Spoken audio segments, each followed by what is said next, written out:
بسم اللہ الرحمن الرحیم۔ اس بیعت کے بعد کیا ہوا؟ تاکو نے پوچھا۔ جن لوگوں نے رحمت دو جہاں صلی اللہ علیہ وآلہ وسلم کے مبارک ہاتھ پر عقبہ کے مقام پر بیعت کی، انہوں نے اس خواہش کا اظہار کیا کہ رحمت دو جہاں صلی اللہ علیہ وآلہ وسلم مکہ شہر کو چھوڑ کر ان کے شہر یثرب میں آ جائیں گے، وہاں ہم آپ کی ہر طرح سے مدد کریں گے۔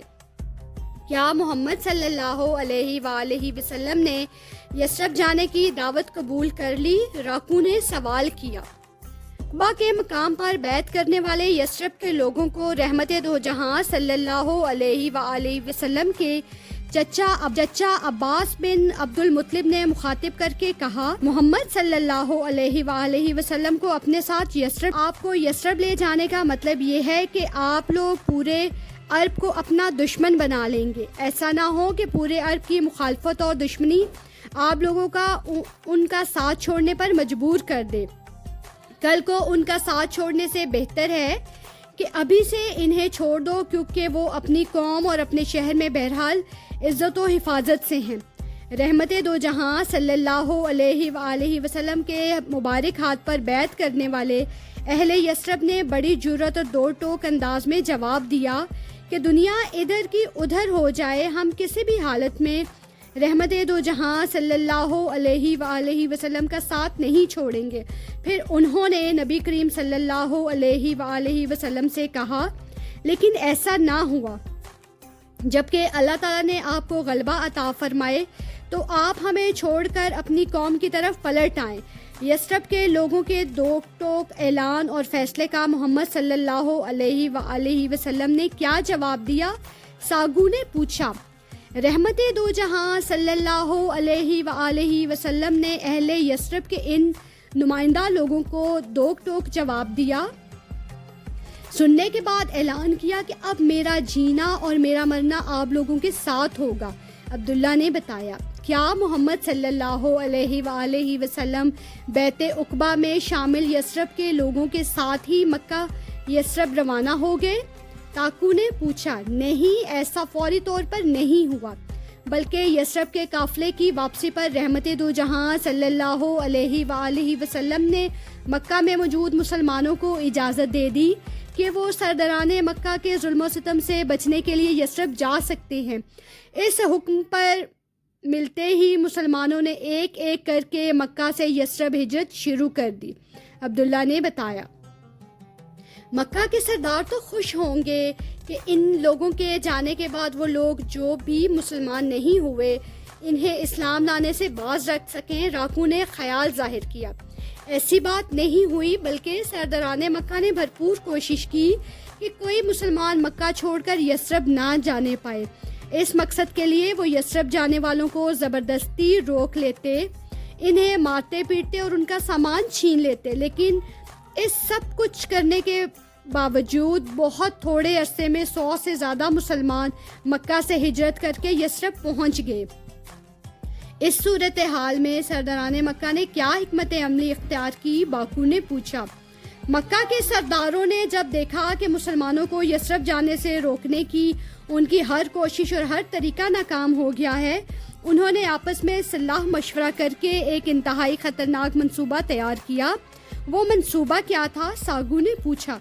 خطرناک منصوبہ یہ تھا کہ مسلمانوں کو یثرب جانے سے روکنے کا ایک ہی طریقہ ہے کہ رحمت دو جہاں صلی اللہ علیہ وآلہ وسلم کو قتل کر دیا جائے۔ آسان کام نہیں ہے۔ کیا مکہ کے سردار ظالم و جابر سے ہی، لیکن وہ محمد صلی اللہ علیہ وآلہ وسلم کے قریشی سردار بھی تو تھے۔ انہیں ایسا انتہائی خطرناک فیصلہ کرنے کی جرأت کیسے ہوئی؟ تاکو نے شدت جذبات میں پوچھا۔ قتل کی یہ انتہائی خطرناک تجویز اسلام کے سب سے بڑے دشمن ابو جہل نے دی تھی۔ تجویز یہ تھی کہ مکہ شہر کے ہر قبیلے سے ایک مضبوط اور حسب نسب والے نوجوان کو لیا جائے اور رات کی تاریکی میں یہ سب مل کر محمد صلی اللہ علیہ وآلہ وسلم کے گھر پر حملہ کر کے انہیں قتل کر دیں۔ جب اتنے زیادہ قبائل کے نوجوان حملہ آور ہوں گے تو رات کی تاریکی میں کچھ پتہ نہیں چلے گا کہ کس قبیلے کے نوجوان نے قتل کیا ہے۔ اس طرح کسی ایک قبیلے پر الزام نہیں آئے گا اور قبیلہ بنو ہاشم کے لیے یہ ممکن نہیں ہوگا کہ اتنے سارے قبائل سے مقابلہ کر لیں یا بدلہ لے سکیں، لہٰذا وہ دیت خون بہا لینے پر راضی ہو جائیں گے اور ہم دیت ادا کر دیں گے۔ عبداللہ نے بتایا، کیا مکہ کے سرداروں نے اس خطرناک تجویز پر عمل کیا؟ راکو نے پوچھا۔ ادھر مکہ کے سردار اس خطرناک تجویز پر عمل کرنے کی تیاری میں مصروف ہو گئے، ادھر اللہ تعالیٰ کی جانب سے رحمت دو جہاں صلی اللہ علیہ وآلہ وسلم کو اس بات کی اجازت مل گئی کہ وہ مکہ شہر چھوڑ کر کسی محفوظ جگہ چلے جائیں۔ یہ اجازت ملتے ہی رحمت دو جہاں صلی اللہ علیہ وآلہ وسلم نے اپنے جانثار ساتھی حضرت ابوبکر صدیق رضی اللہ عنہ کے ساتھ مل کر یثرب جانے کی تیاری شروع کر دی۔ جب رات ذرا تاریک ہو گئی اور ہاتھ سجھائی نہیں دے رہا تھا تو مکہ کے 11 بدبخت اور برے جوان رحمت دو جہاں صلی اللہ علیہ وآلہ وسلم کے دروازے پر گھات لگا کر بیٹھ گئے کہ آپ صلی اللہ علیہ وآلہ وسلم سو جائیں تو یہ لوگ آپ پر ٹوٹ پڑیں۔ اس سازش کو عملی جامہ پہنانے کے لیے آدھی رات کا وقت مقرر تھا، اس لیے یہ لوگ رات رحمت دو جہاں صلی اللہ علیہ وآلہ وسلم کو جب سرداران مکہ کے اس سارے منصوبے کی خبر ہوئی تو آپ نے اپنے بستر پر اپنے چچا زاد بھائی حضرت علی رضی اللہ عنہ کو لٹا دیا اور خود گھر سے باہر آ گئے۔ عبداللہ کی بات جاری تھی کہ باکو نے جھٹ سے کہا، پھر تو عرب کے مختلف قبائل کے جنگجو نوجوانوں نے محمد صلی اللہ علیہ وآلہ وسلم پر اچانک حملہ کر دیا ہوگا۔ انسانوں کے منصوبے اور ارادے اللہ تعالیٰ کے مقابلے میں مکڑی کے جالے سے بھی زیادہ کمزور ہوتے ہیں۔ اس پوری کائنات میں جس میں زمین و آسمان، پہاڑ اور درخت، سورج، چاند، ستارے اور ہر چیز شامل ہے، کسی ایک درخت کا بھی پتا بھی اس کے علم اور حکم کے بغیر زمین پر نہیں گر سکتا، تو پھر اللہ تعالیٰ کے محبوب اور دوست رحمت دو جہاں صلی اللہ علیہ وآلہ وسلم کی زندگی کی حفاظت کا معاملہ تھا۔ اس کیفیت میں کوئی آپ کا بال تک بیکا نہیں کر سکتا تھا۔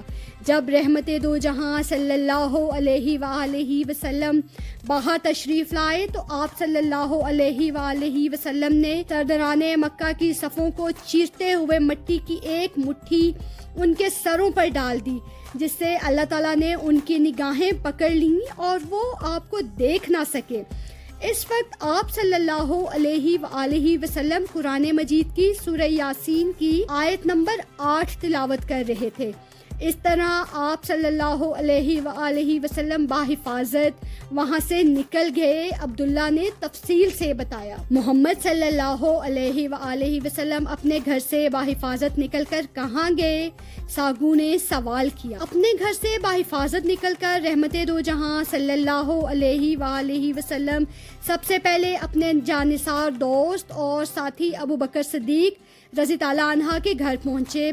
وہاں سے وہ ان کے ہمراہ یثرب کی جانب روانہ ہوئے۔ عبداللہ نے بتایا، سرداران مکہ محمد صلی اللہ علیہ وآلہ وسلم کے گھر کے ارد گرد حملے کے لیے بیٹھے تھے۔ تاریک رات کے بعد جب صبح کی روشنی پھیلی تو انہوں نے کیا کیا؟ تاکو نے پوچھا۔ رحمت دو جہاں صلی اللہ علیہ وآلہ وسلم جو پورے عرب میں صادق و امین کے لقب سے مشہور تھے، انہوں نے اپنے پیارے چچا زاد علی رضی اللہ عنہ کو مکے کے لوگوں کی امانتیں حفاظت کے ساتھ واپس کرنے کی غرض سے ہجرت والی رات اپنے بستر پر سلا دیا تھا تاکہ صبح بیدار ہو کر ان سب لوگوں کی امانتیں واپس لوٹا دیں جنہوں نے وہ امانتیں رحمت دو جہاں صلی اللہ علیہ وآلہ وسلم کے پاس رکھوائی تھیں۔ مقررہ وقت سے کچھ پہلے ایک نامعلوم شخص سرداران مکہ کے پاس آیا اور پوچھا کہ آپ لوگ کس کا انتظار کر رہے ہو؟ انہوں نے کہا، محمد صلی اللہ علیہ وآلہ وسلم کا۔ وہ کہنے لگا، تم لوگ ناکام ہو گئے ہو، اللہ کی قسم محمد صلی اللہ علیہ وآلہ وسلم تو تمہارے سروں میں مٹی ڈالتے ہوئے نکل چکے ہیں۔ انہیں یقین نہ آیا اور انہوں نے آپ کے دروازے کی دراز سے جھانک کر دیکھا۔ آپ کے بستر پر ایک شخص لیٹا نظر آیا جس نے آپ کی چادر مبارک اوڑھ رکھی تھی۔ اسے دیکھ کر سرداران مکہ کہنے لگے، محمد صلی اللہ علیہ وآلہ وسلم تو ادھر سوئے ہوئے ہیں۔ چنانچہ وہ صبح تک وہیں ڈٹے رہے۔ جب صبح ہوئی تو علی رضی اللہ عنہ اپنے بستر سے اٹھے تو ان سرداران مکہ کے ہاتھوں کے طوطے اڑ گئے. انہوں نے حضرت علی رضی اللہ عنہ سے پوچھا ہمیں بتاؤ کہ محمد صلی اللہ علیہ وآلہ وسلم کہاں ہیں؟ حضرت علی رضی اللہ عنہ نے کہا مجھے معلوم نہیں. یہ جواب سن کر سرداران مکہ غصے سے لال پیلے ہو گئے. انہوں نے حضرت علی رضی اللہ عنہ کو مارا پیٹا اور خانہ کعبہ میں لے آئے اور تھوڑی دیر قید میں رکھا، پھر آخر میں چھوڑ دیا. کیا محمد صلی اللہ علیہ وآلہ وسلم نے یثرب جانے کا پروگرام راتوں رات بنایا تھا؟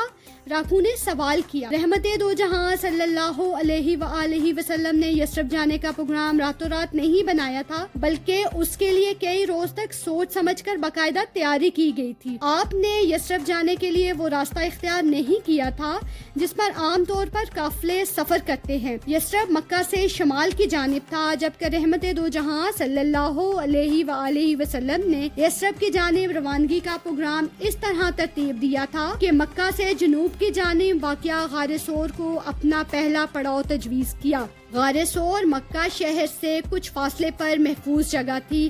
اس غار میں کئی روز قیام کیا جا سکتا تھا. غار ثور میں قیام کے دوران میں یہ انتظام کیا گیا کہ حضرت ابو بکر رضی اللہ عنہ سرداران مکہ کی سرگرمیوں سے آگاہ کرنے کے لیے رات کے وقت غار ثور میں آیا کریں گے. اس طرح ابو بکر صدیق رضی اللہ عنہ کے آزاد کیے ہوئے غلام عامر ہر روز بکریاں چرانے رات کو غار میں آیا کرتے تھے اور دودھ دیا کرتے تھے، اور اسما بنت ابو بکر صدیق رضی اللہ عنہ رات کی تاریکی میں کھانا دے جاتی تھیں. ایک قابل اعتماد آدمی عبداللہ کی ڈیوٹی لگائی گئی کہ سواری کے 2 اونٹ ہر وقت تیار رکھے تاکہ ہجرت کے وقت انہیں استعمال کیا جا سکے. اور سب سے اہم بات یہ کہ غار ثور کا انتخاب اس لیے کیا گیا، مکہ شہر سے یہاں تک کا راستہ بہت پتھریلا اور دشوار گزار تھا، اس لیے کوئی اس غار کے جانب جانے کا سوچتا بھی نہیں تھا. عبداللہ نے بتایا یہ تو واقعی زبردست تدبیر اور منصوبہ تھا. سردار نے گفتگو میں حصہ لیتے ہوئے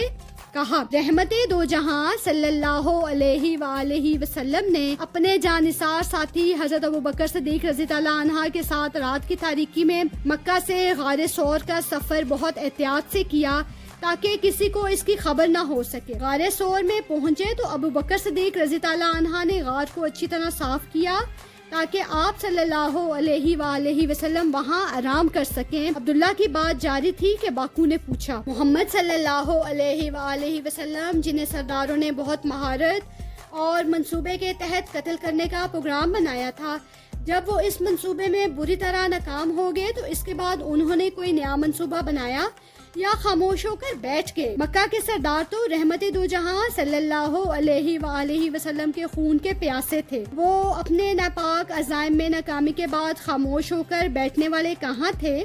انہوں نے فوراً سب لوگوں کو جمع کیا اور بہت بڑے مجمع میں اعلان کیا کہ جو آدمی محمد صلی اللہ علیہ وآلہ وسلم کو ان کے ساتھی حضرت ابو بکر صدیق کو زندہ پکڑ کر لائے گا یا قتل کر کے ان کا سر لائے گا تو اسے 200 قیمتی اونٹوں کے ساتھ گراں قدر انعام بھی دیے جائیں گے. اتنے بڑے کام کا اتنا معمولی معاوضہ؟ ساگو نے حیرت سے کہا. یہ اس دور کا واقعہ ہے جب جزیرہ نمایاں عرب میں اونٹ کو صحرا کا جہاز کہا جاتا تھا، اس لیے 200 اونٹوں کا انعام اتنا بڑا تھا کہ جس نے سنا وہ حیرت زدہ رہ گیا. ہر کوئی رحمت دو جہاں صلی اللہ علیہ وآلہ وسلم اور آپ کے ساتھی کی تلاش میں نکل کھڑا ہوا. اسی تلاش میں کچھ لوگ غار ثور تک بھی جا پہنچے. جب حضرت ابو بکر صدیق نے دیکھا تو گھبرا گئے، لیکن نبی پاک صلی اللہ علیہ وآلہ وسلم نے فرمایا ابو بکر ایسے 2 آدمیوں میں تمہارا کیا خیال ہے جن کا حامی و ناصر تیسرا اللہ ہو؟ چنانچہ اللہ کے حکم سے مکڑی نے غار کے منہ پر جالا بھون دیا، جس سے ایسا محسوس ہوتا تھا کہ برسوں سے کوئی اس غار میں داخل ہی نہیں ہوا. عبداللہ نے بتایا کیا اس کا مطلب یہ ہے کہ مکہ سے یثرب تک ہجرت کا سفر میں کوئی بھی محمد صلی اللہ علیہ وآلہ وسلم اور ان کے ساتھی تک نہ پہنچ سکا؟ تاکو نے خیال ظاہر کیا نہیں، ایسی بات نہیں. غار ثور میں 3 دن ٹھہرنے کے بعد رحمت دو جہاں صلی اللہ علیہ وآلہ وسلم ابو بکر صدیق اور عامر بن فہرہ رضی اللہ عنہ اور رہنما عبداللہ بن ارقیت کے ساتھ یثرب کی طرف روانہ ہوئے۔ ہجرت کے اس سفر کے دوران میں جب رحمت دو جہاں صلی اللہ علیہ وآلہ وسلم اور آپ کے دونوں جان نثار ساتھی ایک جگہ سے گزر رہے تھے تو ایک معجزہ رونما ہوا۔ وہ معجزہ کیا تھا؟ راکو نے جلدی سے پوچھا۔ آج کافی وقت ہو گیا ہے، اب باقی گفتگو کل ہوگی، عبداللہ نے چبوترے سے اترتے ہوئے اللہ حافظ کہا۔